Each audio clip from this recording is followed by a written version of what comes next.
Hey everyone, happy Wednesday. Thank you for joining me tonight. My name is Alyssa Thomas from Penguin and Fish, where we make lovely and quirky hand embroidery kits. And I'm here every weeknight at 8:30 p.m. Central Time. And it's a time where we can relax and craft together for about an hour in the evenings. And I work on projects from beginning to end. So you can be part of the whole process. You can work on the project yourself, or just come hang out and chit chat with us here in the evenings. So tonight, you guys, we are going to continue on the Splendid Sampler 2 quilt along. We got the book right here. We're going to go back to the full circle block by Missy Carpenter. Look, doesn't that look crazy? Difficult, crazy. This was a scary one for me to get going, but as we keep going on it, I start to understand the plan for it a little bit more. So it's been good. So we have the little center area. This is English paper pieced. We have all the little pieces in there yet. And we have this whole circle done. All of these are stitched on all of our petals. And we got this cool kind of shape started in the middle. So that's what we're going to focus on today. We are going to cut out this center and get this guy attached to it. So that'll be, it's kind of a, I haven't done anything like this before, so it's a little confusing, but I think we're going to work our way through it, and I hope we can get that far tonight. So thanks again for joining me. This is on page 78 of the Splendid Sampler 2 book. And also be sure to check out the videos we've already done for this. They are up on YouTube at Penguin and Fish Movies. Look for just the full circle block on that page. If you, our first list grouping of videos should be for the Splendid Sampler 2, and I've grouped all the blocks together. So even if we worked on the block a long time ago and we're picking it up again, it will all be together. So you shouldn't really have to search too hard to get to the blocks. So awesome, thanks again for joining me, and I'm going to flip you around and let's get this guy figured out. Okay, here are the pieces. Oh, your petals are sewn in. Oh, bummer. That's okay, Gretchen. A lot of vintage quilts you find the little papers in too, which is kind of fun. So we have our pieces here.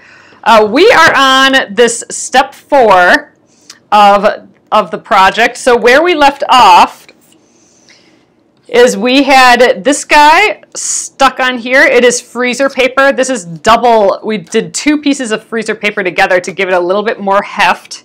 And because it's freezer paper, it has that waxy side. And we can fuse it down with some heat from our iron. But we're able to easily take it off again, which is kind of awesome. That's the neat benefit of freezer paper. We can keep reusing these templates. And that's exactly what we are going to be doing. We are going to reuse this template. We had it on the front just as a guide to where to put our little petals. So we actually glued down these petals, just the seam allowance. And then we took the papers out of them. And then we stitched them on. And in that process, this kind of fell off. So these are all hand stitched around this edge. That's that nice edge that we folded under earlier.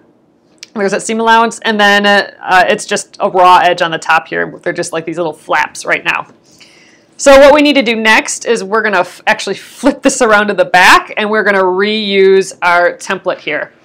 So you can kind of see from our stitching, when we stitch on those petals, we can see our stitch lines, and that's what we're going to use as a guide.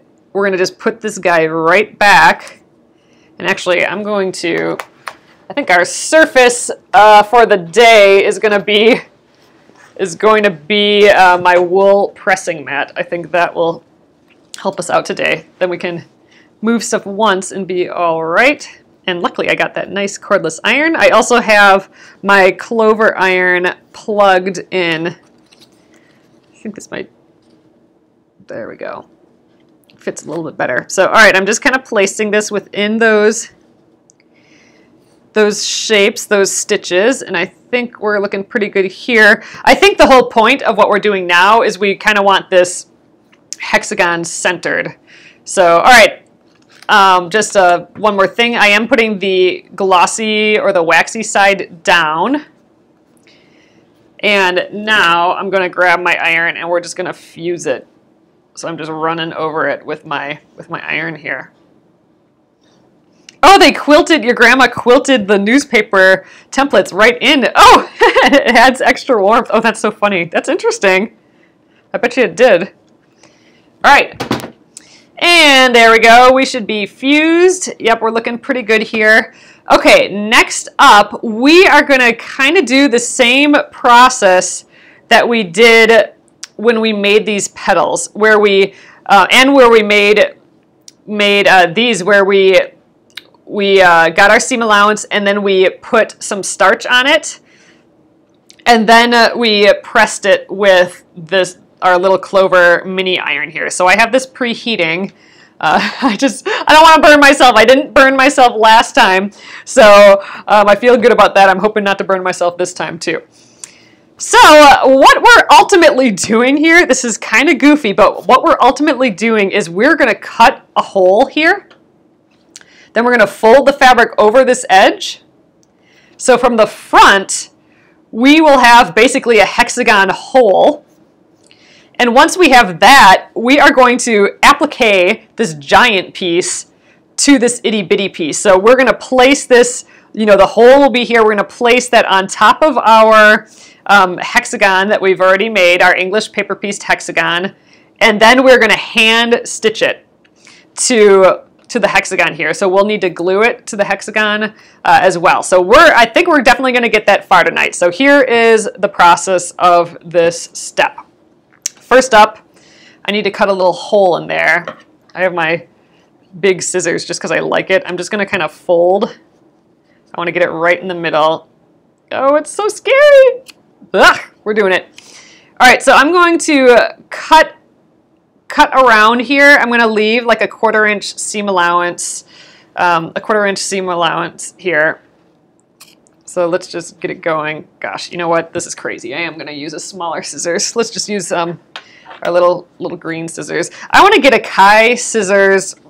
I love these Kai scissors. So I have the Kai, I think it's the 8-inch dressmaker's scissors. It's the Kai 7230. They're like super fancy, expensive, but oh, I love them so much. So I think I got to get myself a itty bitty version of that. I think, man, I don't know. I need this exact thing, but smaller. But right now we'll use the little green penguin, or the little green stork scissors here. So I'm just going around, leaving like a pretty good 1/4 inch there. Hey everyone, thanks again for joining me. We are working through step number 4 of the full circle block here. This is the scary part where we're cutting a giant hole in the piece.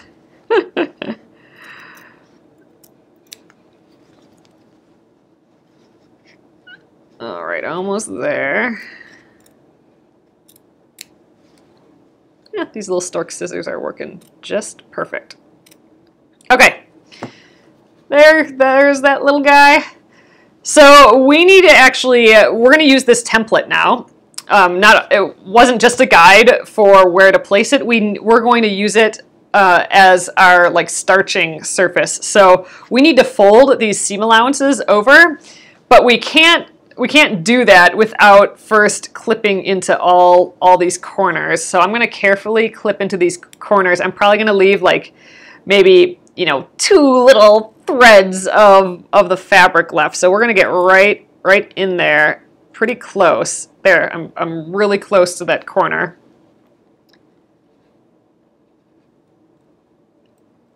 There we go. Just all the way around.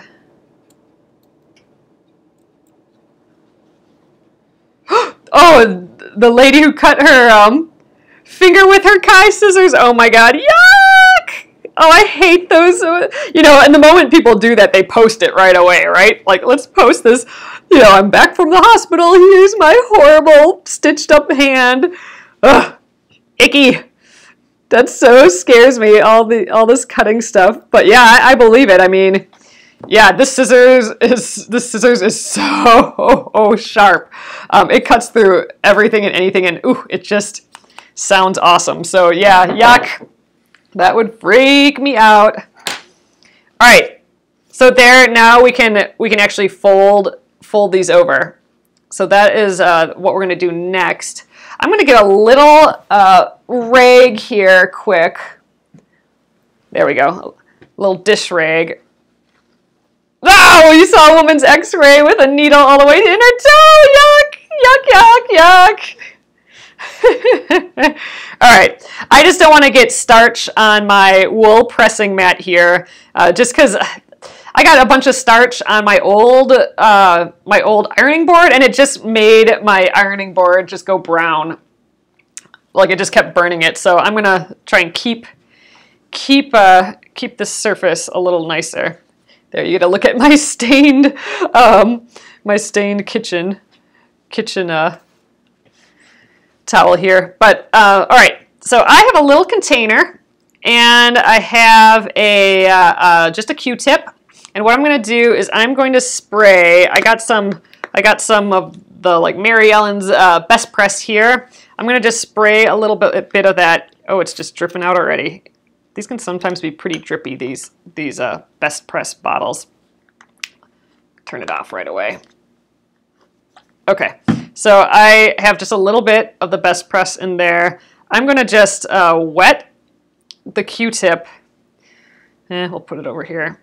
And I'm going to starch. I'm going to just put some globs of starch on one of these.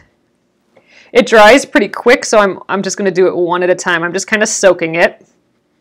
You don't have to go crazy, but I think you do kind of want it kind of wet. And then I'm going to take the clover iron. Oh, I used my stiletto last time. Let's do that again. I'm going to use my stiletto to tip over that edge. I'm going to use the edge of my template here. And we're just going to tip that over, and then we're going to use the iron to press that in place. So it's the combo of the starch and this iron that's going to do the job for us. All right, there we go. And I'm going to just continue around. And I think when we're done, we can take this template off right away. Need this guy again?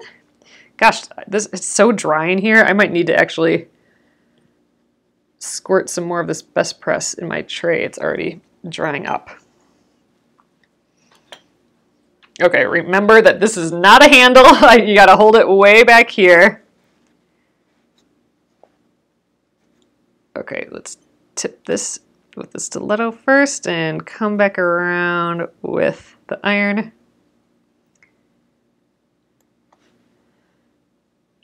Try not to get too many fuzzles in the corner. When we applique this, we'll have to kind of try and do our little needle turn techniques. Ooh, lost the scissors. Lost my little green scissors on the floor. But we'll have to try and do it where we can hide some of these fuzzles if it looks like we're getting fuzzles in the corner. We'll worry about that in a bit here.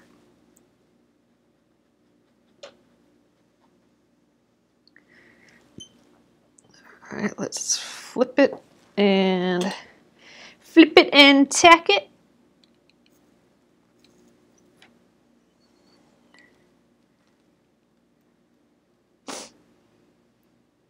Oh, Debbie, you haven't started this yet? Yeah, be sure to check out the other videos because it's weird. I mean, it's not weird, but it's I've never done this before. It's a combo of English paper piecing. I actually thought the whole thing was going to be English paper piecing, but it turns out that it's like half English paper piecing and half applique, and I just would have never guessed it. So I'm just working through the instructions one bit at a time. In the instructions, it doesn't say when to take the templates out. Like with the leaf petals, it didn't say when to take the leaf templates out. So I was just going on your guys' suggestion, and my mom said that they kind of came out as you went. So I took them out and it was way easier without the template there. And I suspect that we take it out here as well. Because I mean, once we are starching this, and I mean, these are well starched and they're pressed, I shouldn't really need that template anymore. And we're going to be gluing it to our hexagon shape here. So we don't need a whole piece of paper there. That's just going to be bulky, get in our way, I think, when we try and applique. Oh, I might still need to get more starch. Boo! It's like I have just not quite enough. I have one more to do. Well, maybe I can squeeze some out of that Q-tip yet. I gotta tell you, just using a stiletto as like a second hand that can get near the iron like this is nice, because you don't want to get your fingers in there. This is hot, hot, hot. Oh, so my mom says right now, yes, take it out. I didn't. Oh, you didn't. You didn't take this off, and you had to deal with it. Okay, we are taking it off then for sure. I don't want to deal with that. Ooh, geez, I'm gonna drop this iron on the ground too. All right, let's see if I can squeeze enough starch out of. Oh gosh, I don't think I can. Boo! All right, I'm gonna put a little bit more in here. That should do. Okay. But where'd it go already? Geez, it's like evaporating.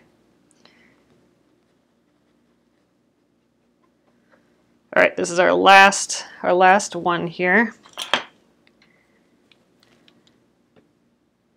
So I'm having, I gotta tell you, a much better experience with this iron than I did last time in the first Splendid Sampler. So I got this iron, this little clover iron,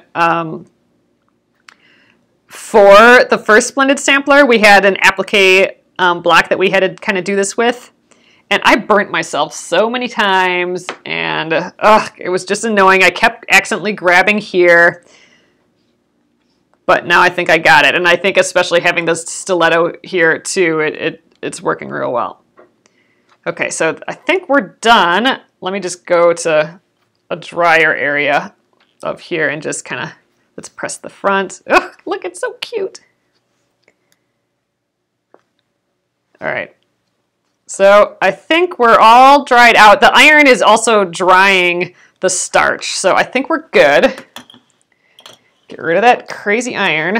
I'm actually gonna, I don't think we need it anymore, so I'm gonna turn it off just because it's scary. I don't want it on. We'll let it just start to cool in case I accidentally touch it. And I don't think we need that rag anymore. Okay, so here we are. Looking all cute. All right, let's just read the instructions quick. Apply starch to the seam, press the seam allowance over the template to the back. Okay, that's what we just did. So we are done with step 4. Next up, we're gonna apply the glue to our seam allowance here. Oh wait, no, apply glue to the seam allowance of the pieced hexagon. So we're gonna put glue on this. Oh, that's interesting. And then place the unit from step 4, that's this one, on top of the hexagon unit, right sides up, and align the points of the hexagon shape with the seams. Applique in place. Okay, I think I'm going to do this not on my mat, just because I think a hard surface would be good.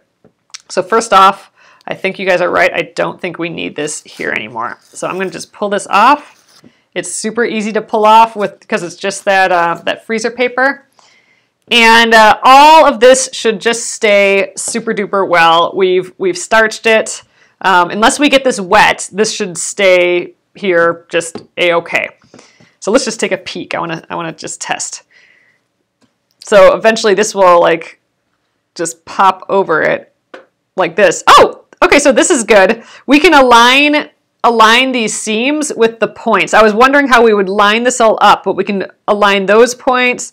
All these points can be aligned. So we can just kind of shimmy this until it's in just the right spot here. But first we got to put glue on it. And I think we can take out these pieces as well. So we've kept these in. Let's pull just let's get rid of all the templates.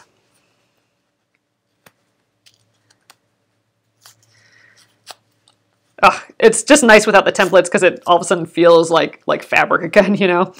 It's just flowy. Okay, so I just want to just kind of double check where, because remember we have two that are the same. These two are the same. All these other ones are a variety.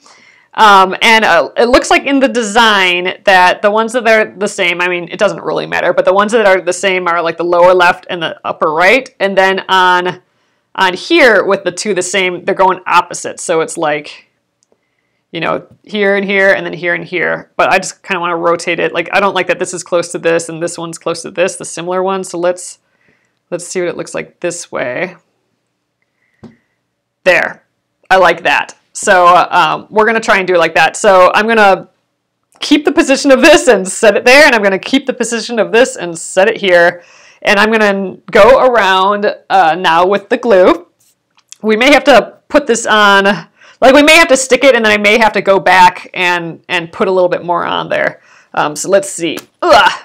I'm using my little Sew Line glue stick. It's just like a normal glue stick that you'd get, like an Elmer's glue stick or something that you'd get in the children's section of Target. But what's nice about it is skinny. It's like a pen.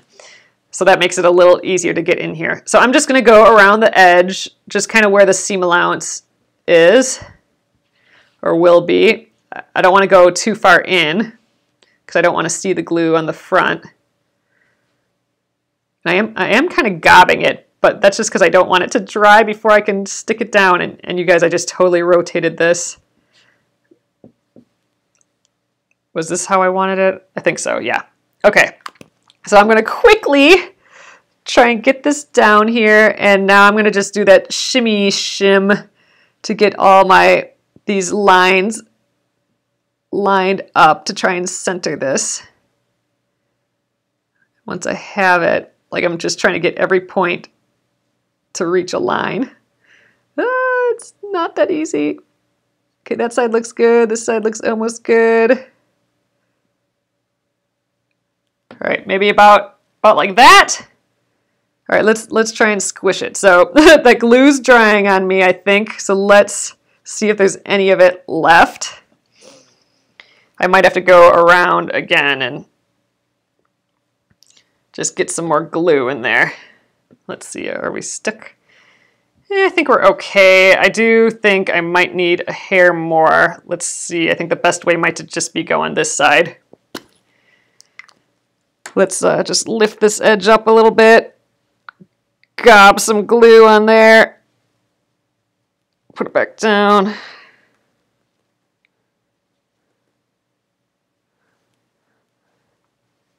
There, I kind of have it placed, and now I'm just reinforcing it a bit. Oh, it looks like it is attached to our little starched pieces. I'm just getting a little bit more. Oh yeah, this one's not attached. Let's get that. Oh, now press it? Oh, that's a good idea, because pressing with the glue kind of makes the glue a little more permanent, doesn't it? Okay, yeah, we'll do that. All right, we're definitely more secure.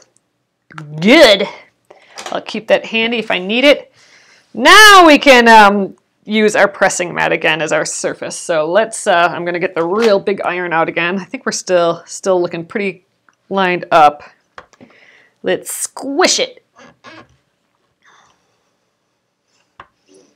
Ugh, it just looks cute when it's pressed too. And just for a preview again, now we can see the shape in here, which is awesome. But just for a preview, remember I'm going to have a white outside. And so this template kind of represents the white outside. So ultimately the block will look a lot like this, although I really like this blue. I kind of like it just blue still in the background.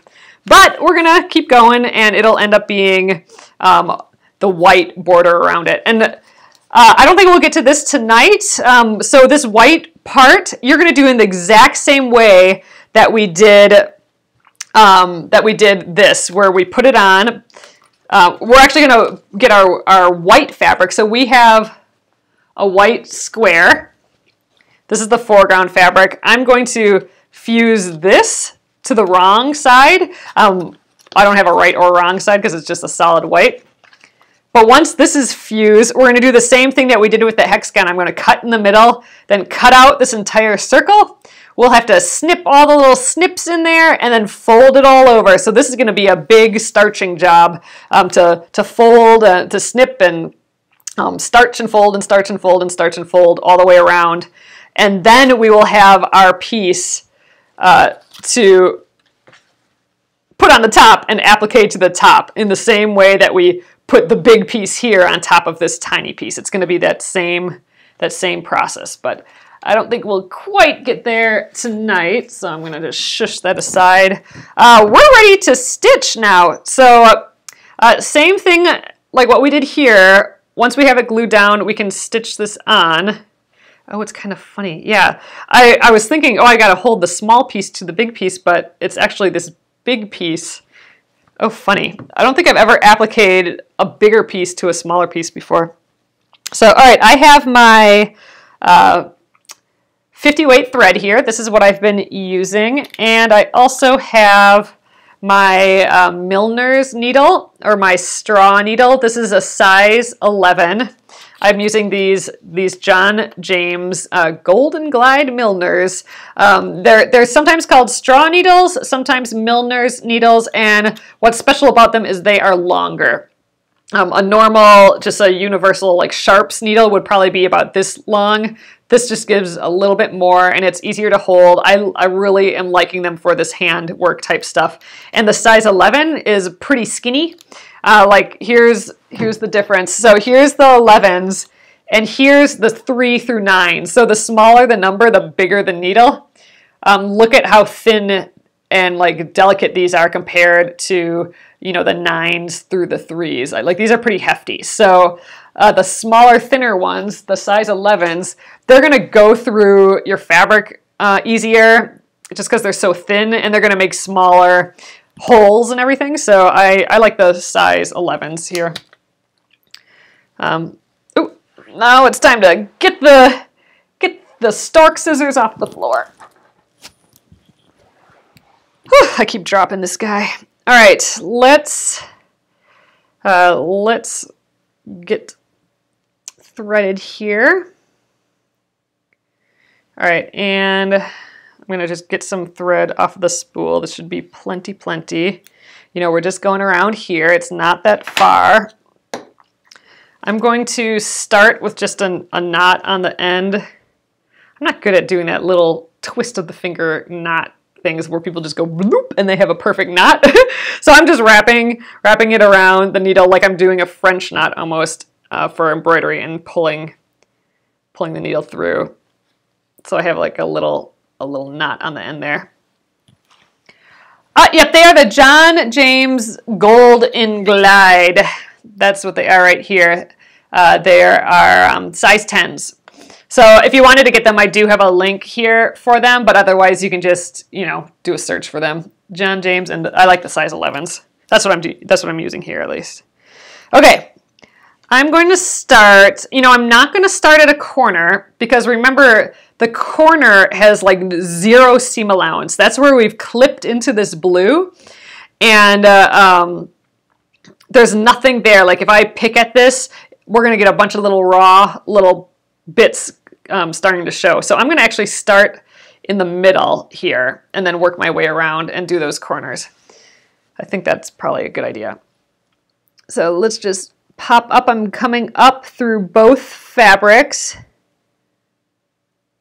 the back fabric and that front fabric. All right, and then I'm going to go directly across the stitch that I just did only into the back fabric. And then I'm going to go a stitch length away and then come up through both fabrics again. So that's my general stitch here. There we go. That's our first stitch. So it makes a tiny little tack right there. All right, we're going to do that again, just going right across the stitch we just made and then going like, you know, 1/8 of an inch or so away and popping back up through both. Oh, Leslie, you ordered the llama! Yay! I'm still hoping to stitch that with you guys here. I would love to do that. And oh my gosh, I apologize for my horrible nails and skin right now. It is so dry, and I'm doing a lot of stuff with my hands lately, and they're just getting worse and worse. There's not enough lotion in the world. All right, we are approaching that first kind of corner here, and you can almost start to see some of those fuzzles come through. I'm going to just swoop down and really push that corner down, like to a point as much as I can to kind of grab hide some of those fuzzles. And then I'm going to do a stitch and come up in there. On these corners, I'm also going to add one extra stitch. I'm going to go around the same place I just was, and that will help keep this tacked down too, I think. Oop, that's grabbing a little too much thread there. Oh, do I think a 7-year-old can do the llama? Absolutely, especially a crafty 7-year-old. Technically, it's for like ages 13 and up. You know, it does contain a sharp needle, you know, an embroidery needle. But yes, a 7-year-old can definitely do it. Yeah, Robin, I've been around a lot of fabric lately, and yeah, it really is just sucking my skin dry. I do use some oils on it and stuff too, but I just didn't do that in time before our scope here. I'm scared about getting the fabric a little oily. You're at the point with Vaseline and the white gloves. You know, I do have the white gloves upstairs. You know what? Maybe I will do that tonight. That's a good idea. I don't have the Vaseline, but I do have a bunch of like oil stuff, so I'll have to do that. So we're just going to cruise around this hexagon. I think we'll actually probably finish this hexagon tonight. It's not that far. I mean, you know, it's some surface area still, but it goes fast. Especially when I'm chit-chatting, all of a sudden it'll just be done.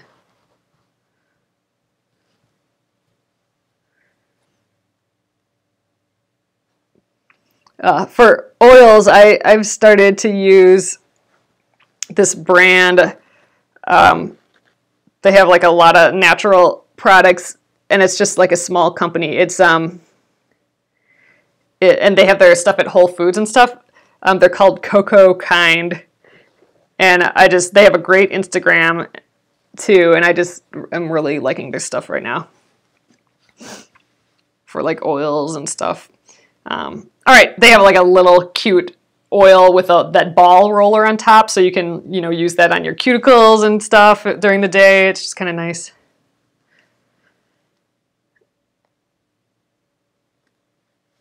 Just kind of locking this corner in place again. Put one extra stitch in there.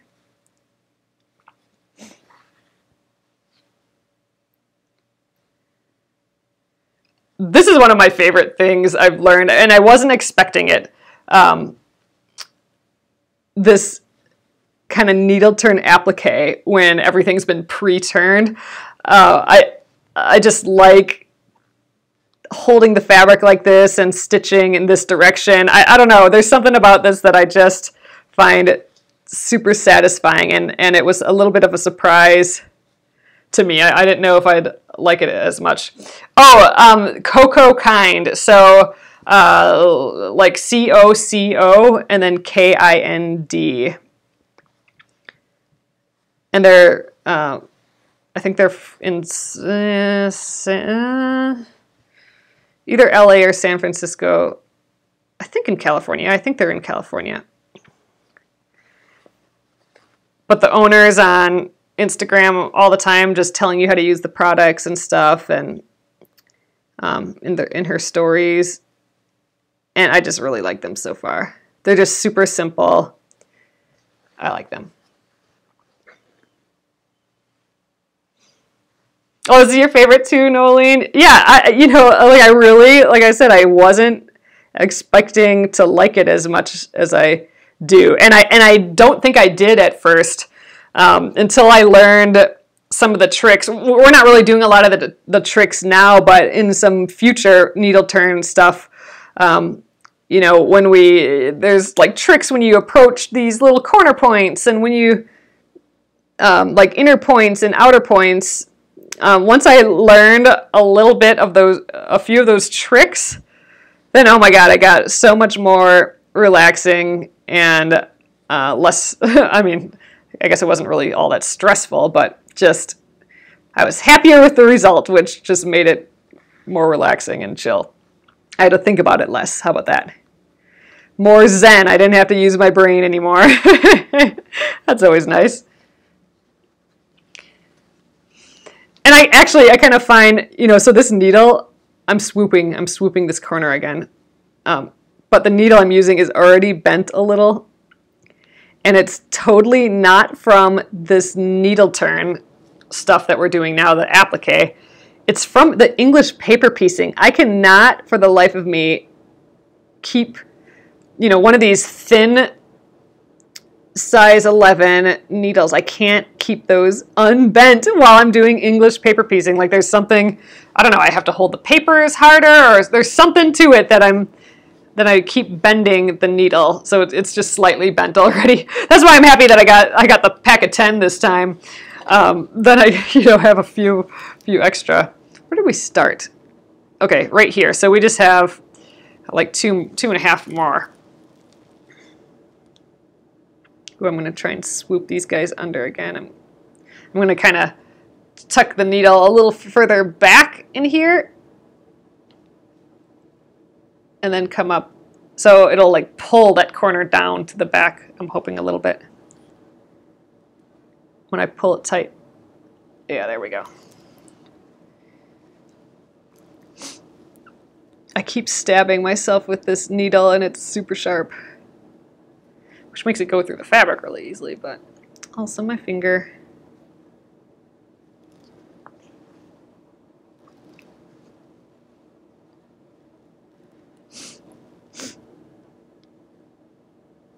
Yeah, I'm so happy with the quilts we're making here too. You know, and man, this working every night for a little bit with you guys, we're getting a lot of stuff done, which is cool.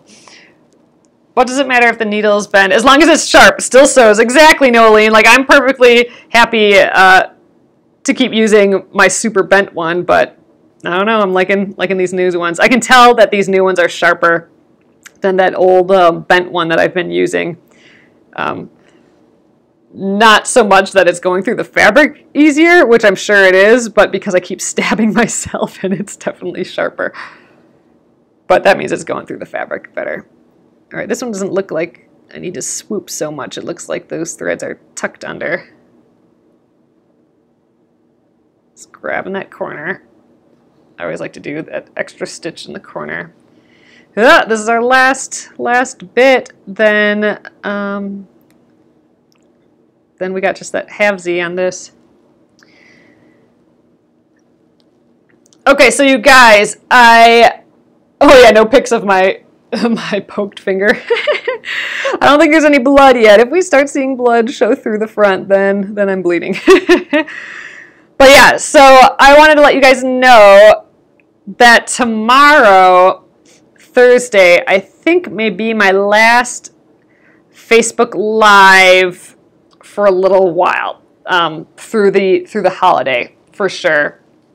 And how the week's turning out, like how the holidays are landing, Christmas and New Year's, I think I might come back like January 2nd. So I might actually be out this whole rest of the holiday. So I may pop in, but I think tomorrow is going to be my last day. So Friday I won't be on, and then the holiday week, and then it's New Year's on Monday, or New Year's Eve on Monday. Then Tuesday is New Year's Day. So I think either New Year's Day or the second day of January I will be back.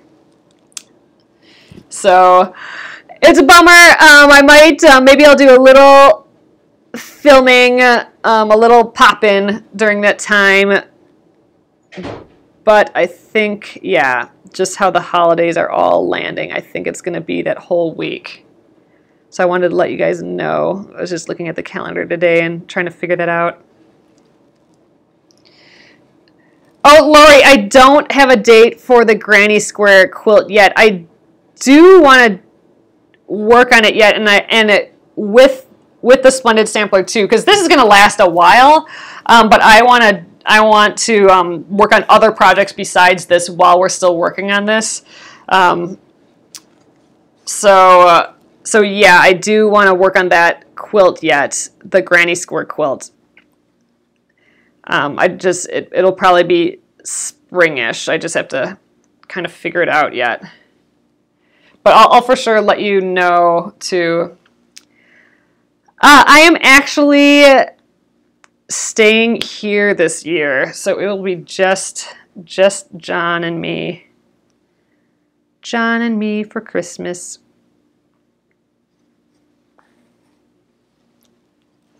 All right, so this is going to be my last stitch, I think. I'm going to go around the same place again. And then I'm just going to head to the back, get the needle into the back, and we will tie it in a little knot in some fabric that's hanging out here. So I'm just kind of grabbing in the seam allowance a little bit. Oh, January 2nd will be your 65th anniversary. Oh, congrats, Jane. How fun. Oh man, you had a January wedding.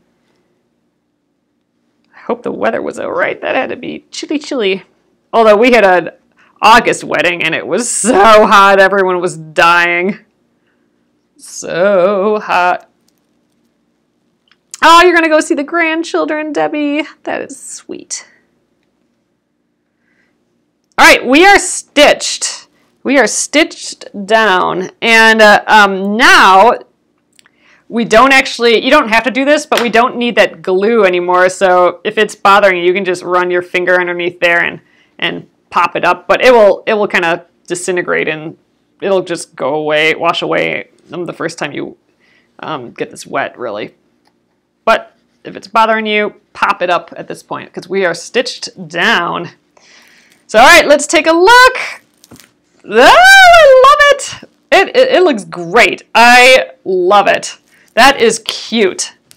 All right, so all we need to do I mean, it is kind of a big step still, but what we need to do yet is, we just have that one other step. Oh gosh, I'm really tempted. How much time do we have yet? Well, I think we can, I'm tempted to like do the starching of it just because I have everything out, but we could still maybe well, I don't know. I think let's go for it. So let's do, we're on step 6 now. So I'm going to fuse this. We're going to fuse it to the wrong side. And my fabric doesn't have a right or a wrong side, so I'm just going to fuse it onto this side. So let's get the iron out here again. I think it's still hot. Just kind of getting it going here. Because I think this is going to take a little longer to stitch, and it would be pretty dang cool to finish it tomorrow. Ooh, wow, this is not wanting to fuse. Huh. Maybe I got to stay in one place longer. Oh wow, this really doesn't want to fuse. So we're gonna work fast on this.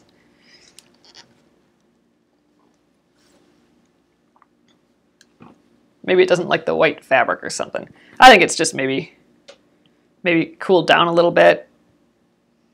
Oh, your anniversary was yesterday, Gretchen. Congrats. Okay, now it's fusing. Get this corner again. All right, well, let's turn the iron back on, the other iron, the little clover iron. Get that heated up. Wow, yeah, this just doesn't want to fuse in some spots. Got to sit up here for a little bit, I guess. I mean, we really only need it fused around this edge here. I'm gonna put that back in and let it heat up a little bit more. I mean, it feels hot. Okay, so technically this is the back of the fabric and this is the front of the fabric now. Wow, yeah, okay, the iron's heating up. I am going to just press this again because it is, look, it's kind of popping up here. Oh gosh, it really is. Wow, something is being weird with, I might have to kind of tack this down with some glue. I don't know. I'm going to assume it's just because my iron wasn't hot enough. So let's do that again.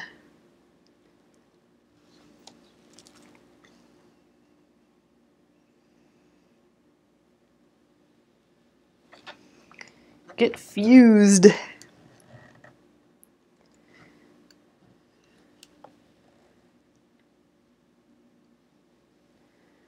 All right.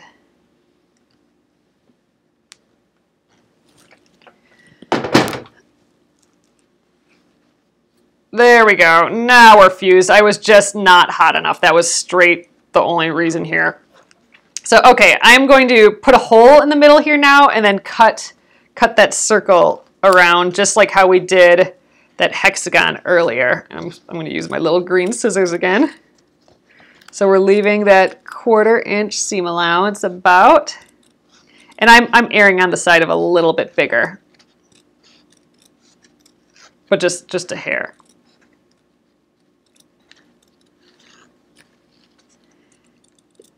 Yes, I hope everyone has a fabulous, fabulous holiday.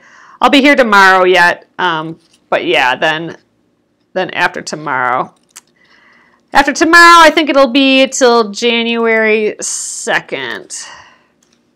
But yeah, I'll pop in to the Penguin Fish Crafters page and stuff too. And if you guys get some craftiness for Christmas, be sure to share.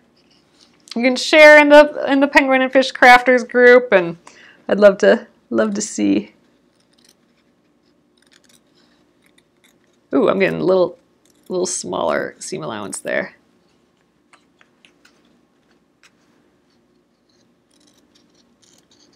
All right, so this is a circle, so we're going to have to actually put a lot of those little tick marks in here to fold over the edge.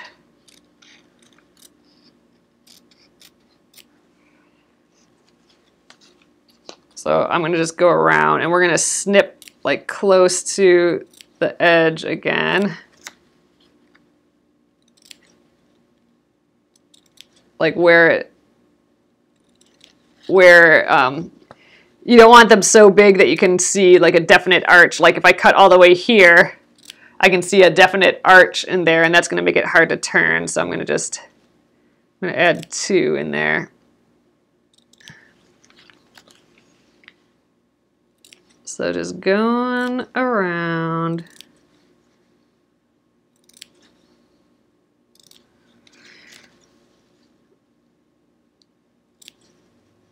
I would kind of like to starch a little bit today, but I don't know, we might go over a little bit, but it would be nice to get this starched. So I think we're going to start. Because I'm a little afraid of this freezer paper moving again. Oh, Noeline, that's how it's going to be for me too. Just the hubby and me.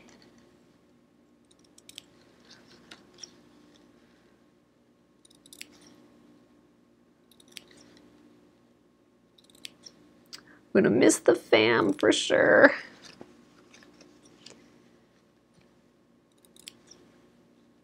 All right, we're almost around here. Ooh, I have a little part that's not fused, so we'll be sure to starch that down.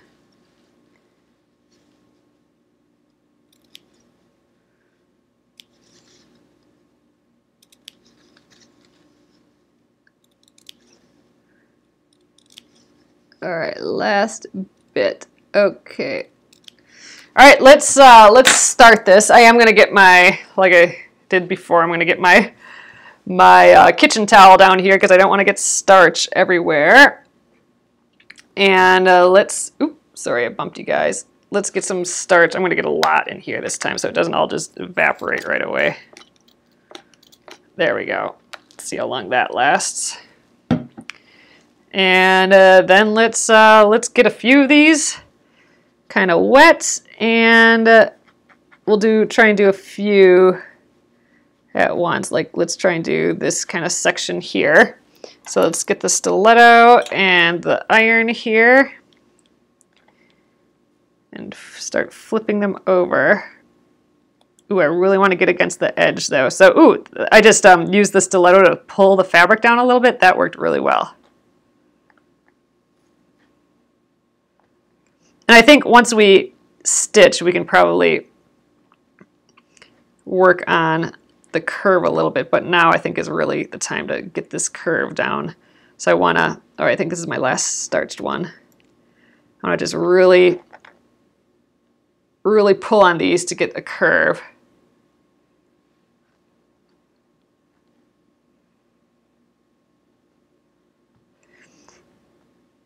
All right, I think we're looking okay.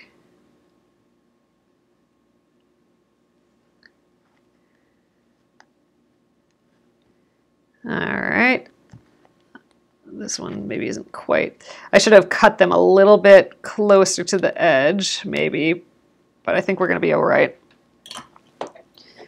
Let's just take a peek from the front. All right, there's the start of our circle. All right, yeah, we're just going to go little by little. It's helping me to put it like straight in front of me here, so we're going to just keep doing it that way. Do the next few sections. Yeah, about right there, maybe. I'm going to starch this last little one that I already bent to because I want to get it over the edge a little bit more. Okay, iron.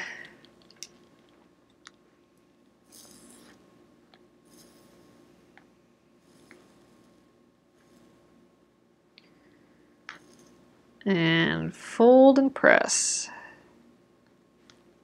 Oh, I don't think I did that one yet. I'm kind of pulling on these tabs a little bit just to really get that nice edge. I want to stretch it over that circle edge, basically. Looking good. All right, let's keep rotating.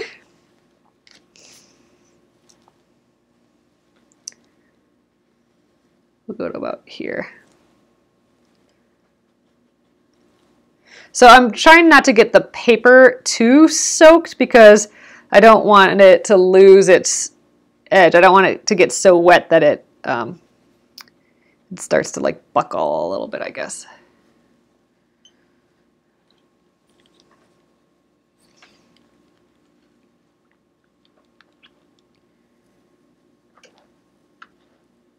Oh man, you're having 20 people over?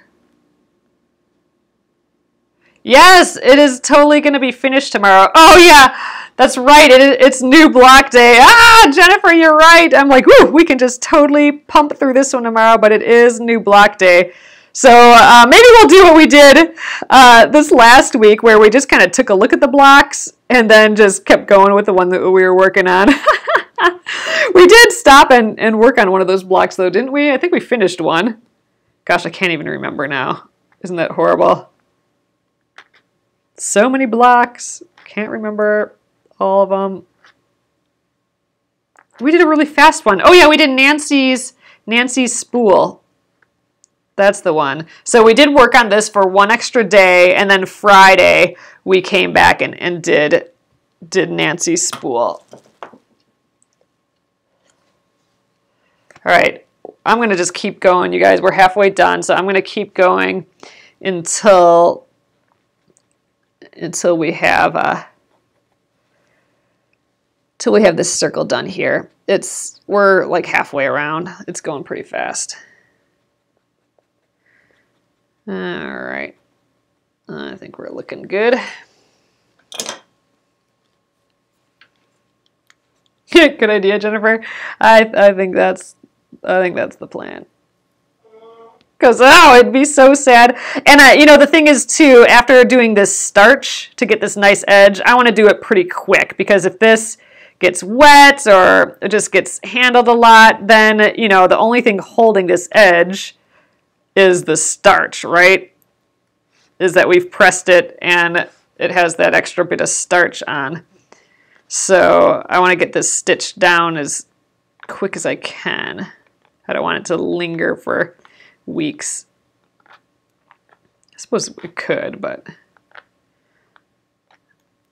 not ideally.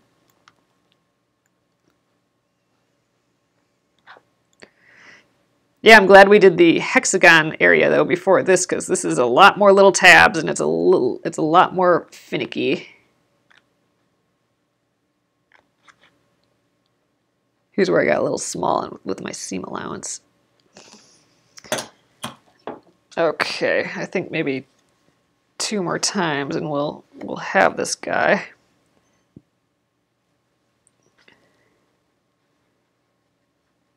Yeah, I'm glad I'm using this towel though, because all this would be getting on my mat, and I didn't want that. Okay. After using the mini iron method, would I use it again? I think so. I mean, I do like the stitching it down. I mean, for me, this is a lot of upfront work, kind of. I suppose it would depend on the project. Like, we could have done this just plain needle turn, where we didn't do any of the turning beforehand like we are now, and we just keep tucking the edges under. But I don't think we would get like the super duper accuracy that we do this way. So I mean, maybe in this case, it was a good idea.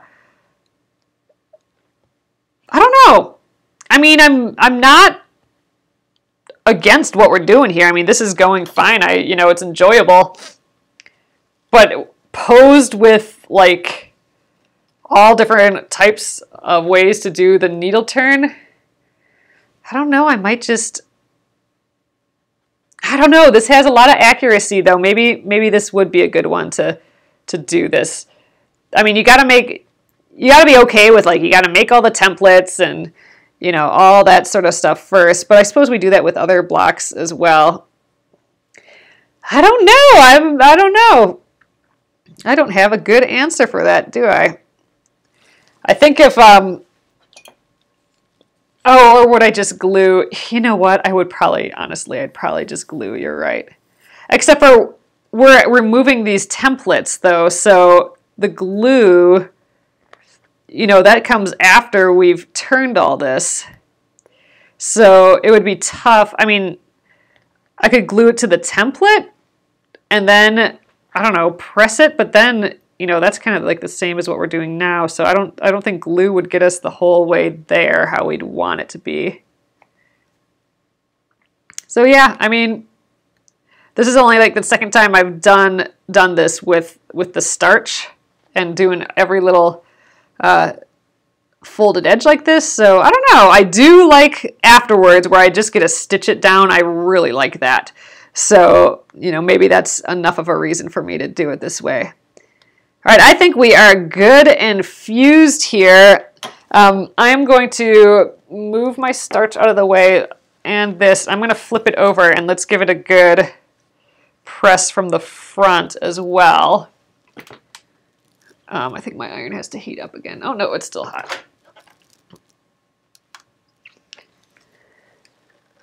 Just, I'm hoping this kind of finishes drying it out a little bit.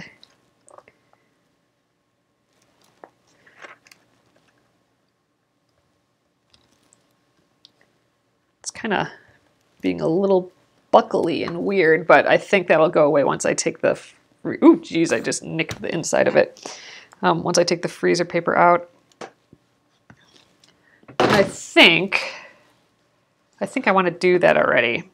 Or maybe not. Should we leave? I think, you know, it's 9:36 here. Why don't I leave this in? We'll let it cool a little bit here. Oh, it says allow the piece to cool before removing the freezer paper. So why don't we stop there? We will let this we'll let this cool overnight, and then I'll take out the freezer paper And then we glue it down to this guy again. So I think this time though we put the glue on all these little tabs. Oh, it says glue the background fabric. Oh wait, onto the applique, making sure to cover. Yeah, so I think we'll probably, well, I don't know. I think I can just go around the edge of these petals with glue. I'll just do that. I'll put glue on the outside edge here, and then we'll putz around and place this just right. Because here again, all these circle bits should meet these points in every area. And if it's not exactly on, then we just have to shift somewhere a little bit. So, you know, about like that, and we will have an awesome looking block there. So yeah, tomorrow we'll take out the freezer paper, glue it down, and stitch it on. And I think since we did all this already, I think we can totally finish this tomorrow. And again, we'll have new blocks tomorrow as well, so we'll take a look at those too. But I would hate to stop here and not get it done, especially before the holidays. I want to just get it done. So we'll for sure finish this guy. So I'm going to flip you guys around and we'll call it an evening here. So Jennifer just asked if you cut the teal away after. So what she's meaning is, so once we get this white stitched on, there's still going to be this floppy teal underneath. And you know what? You totally could. So after this is down, we could just trim it, because we'll have that stitch line, but it'll be a stitch line of the circle. We could trim it. It would relieve some of the layers of fabric potentially. So yeah, I think there's no reason why we can't do that. So maybe we will end up doing that. Normally I probably would have just left it, but I think for sewing the blocks together, it'll be easier if there's not 2 layers of fabric there. So I think you're right. Maybe we'll cut the teal away. We'll see how tomorrow goes, I suppose. So, all right, guys. Oh, here it is right here. Looking awfully cute. Let's see it with the white again from far away. Oh, it's going to look so nice as a circle like that. That one's cool. I like it. All right, you guys.